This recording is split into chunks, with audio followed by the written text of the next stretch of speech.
se inscreva no canal, curta e compartilhe. Temos vídeos novos todos os dias, 2 vezes por dia. A noiva da Lagoa Juara. A Lagoa Juara, em Barra do Jucu, sempre teve um silêncio estranho demais para um lugar tão bonito. Moradores mais antigos evitavam passar perto dela ao cair da noite, como se aquele espelho d'água escondesse mais que peixes e lama. Alguns juravam ter visto uma mulher de vestido branco parada entre os juncos, como se esperasse por alguém que nunca chegava.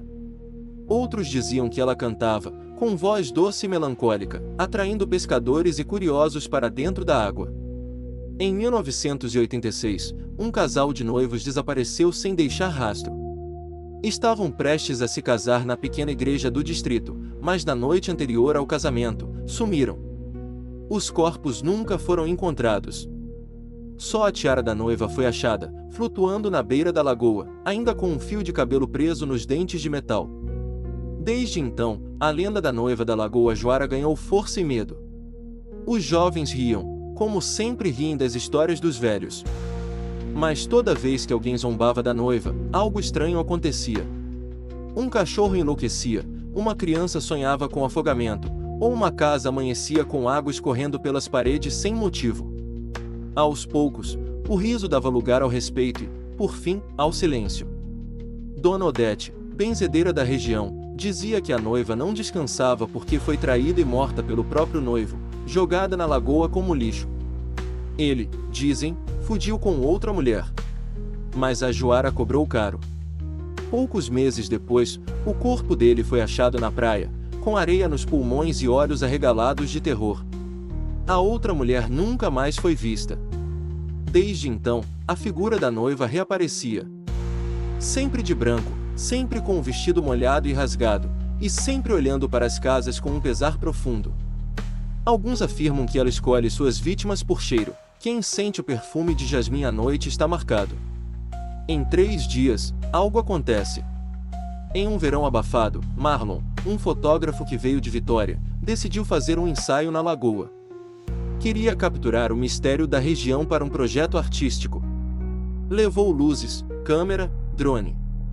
Riu das histórias, zombou da noiva e mergulhou para fazer fotos subaquáticas. Só voltou metade. Literalmente. Seu corpo foi encontrado pela metade, flutuando como um tronco cortado. A outra parte, nunca acharam. A população ficou em pânico por semanas. Algumas famílias mudaram, outras passaram a deixar oferendas na margem, flores brancas, velas acesas, alianças enferrujadas. Parecia apaziguar a noiva. Mas não por muito tempo. Bárbara tinha 17 anos quando sentiu pela primeira vez o cheiro de jasmim vindo da janela de seu quarto. Era madrugada, e ela acordou com uma estranha sensação de afogamento. Tossia como se água tivesse entrado à força em seus pulmões.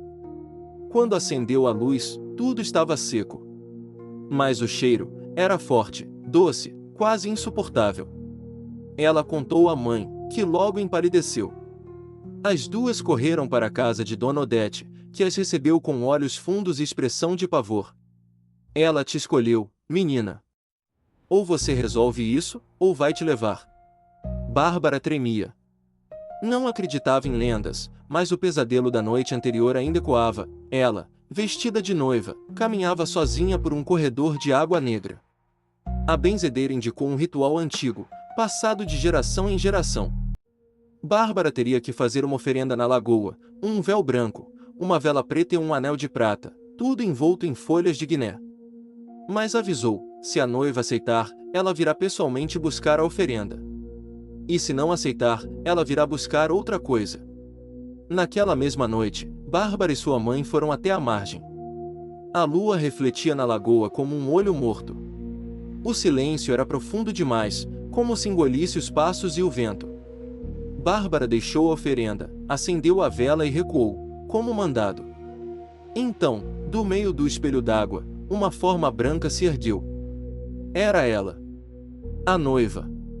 O rosto pálido, os olhos afundados, o vestido rasgado como se algo tivesse rasgado com garras de vidro. Ela caminhava sobre a água, mas não afundava. Parou diante da vela. Pegou o anel. e olhou diretamente para Bárbara. Um olhar que sangrava mágoa. Um olhar de promessa. Na manhã seguinte, a vela ainda ardia. A oferenda havia sido aceita. Bárbara não teve mais pesadelos, mas passou a ouvir sussurros à noite. Vozes femininas chorando. Rezando. E sempre o mesmo cheiro de jasmim, como um lembrete de que ela agora pertencia a um ciclo. Mesmo salva, Bárbara jamais se aproximou da lagoa novamente. Disse que, a cada 7 anos, a noiva da Lagoa Joara busca uma substituta. Alguém que também tenha sido traída, alguém com o coração partido, alguém com mágoa suficiente para se tornar uma nova noiva maldita. Em 2014, isso quase aconteceu novamente. Lívia, professora de história em Vila Velha, estava de férias na casa da avó, próxima da lagoa. Recém-abandonada pelo noivo às vésperas do casamento, passava os dias reclusa, amargando raiva, dor e silêncio. Um dia, enquanto caminhava pela beira da lagoa, encontrou uma caixinha de veludo cravada na lama. Dentro, 2 alianças antigas, manchadas por ferrugem. Mas o curioso era que uma delas tinha seu nome gravado, Lívia. Assustada, ela jogou a caixa longe e voltou para casa. Mas naquela noite, sonhou com uma mulher idêntica a ela vestida de noiva, caminhando em sua direção dentro da água. Quando acordou, estava molhada da cintura para baixo, e o colchão cheirava jasmim. As alianças estavam sobre o travesseiro. Dona Odete, já velha e adoentada, mandou o recado: ou ela se despede da dor, ou será chamada pelo nome. Lívia então escreveu uma carta de perdão ao noivo que a abandonou. Enterrou a carta com as alianças na beira da lagoa e saiu chorando. Naquela noite, a vila teve um apagão. Relâmpagos riscaram o céu. E durante minutos inteiros, ouviram-se sinos de casamento vindo da direção da lagoa, mesmo sem igreja por perto. Pela manhã, a lagoa estava calma. As alianças não estavam mais lá. E Lívia havia desaparecido. A história de Lívia se espalhou. Mas ninguém falava dela em voz alta. Era como se o nome atraísse a maldição. Alguns dizem que ela foi levada. Outros, que assumiu o lugar da antiga noiva, que finalmente descansou. Mas ninguém sabe ao certo. O que se sabe é que, desde então, a figura à beira da lagoa parece mais jovem. Em 2021, um grupo de adolescentes tentou fazer um desafio de internet, passar a noite acampado na margem da Lagoa Joara e filmar tudo. Começou como brincadeira. Acenderam fogueira, contaram histórias de terror, zombaram da noiva. À meia-noite, uma neblina surgiu do nada. E um a um, começaram a ouvir passos molhados, vindos da água. As gravações foram encontradas dias depois, em um celular encharcado. Mostravam o momento em que a figura da noiva saía da água e caminhava em direção aos jovens. Os gritos foram abafados pelo som de água borbulhante. Os corpos nunca foram encontrados. Apenas um vestido de noiva, costurado com pedaços de roupas diferentes, apareceu na beira da lagoa. Dizem que agora ela se veste com as roupas dos que leva. Muitos pais tiraram os filhos da região. O turismo foi abandonado. A Joara virou território proibido. Mas sempre há quem desafie, quem duvide, quem ache que é só lenda. E a noiva espera. Juliana, jornalista investigativa, foi até a Lagoa Joara em março de 2025, decidida a documentar os relatos e fazer um especial sobre lendas urbanas capixabas. Entrevistou moradores, leu jornais antigos, conversou com Dona Odete, já em seus últimos dias. A velha apenas disse: "Não diga o nome dela em voz alta." Teimosa, Juliana o fez. Repetiu para a câmera, de frente para a lagoa: "Noiva da Joara, apareça, se tiver coragem." No instante seguinte, a água se agitou, e a câmera caiu no chão. A gravação foi interrompida por um grito. Juliana desapareceu. Mas seu vídeo foi postado automaticamente nas redes, como ela havia programado. O vídeo viralizou.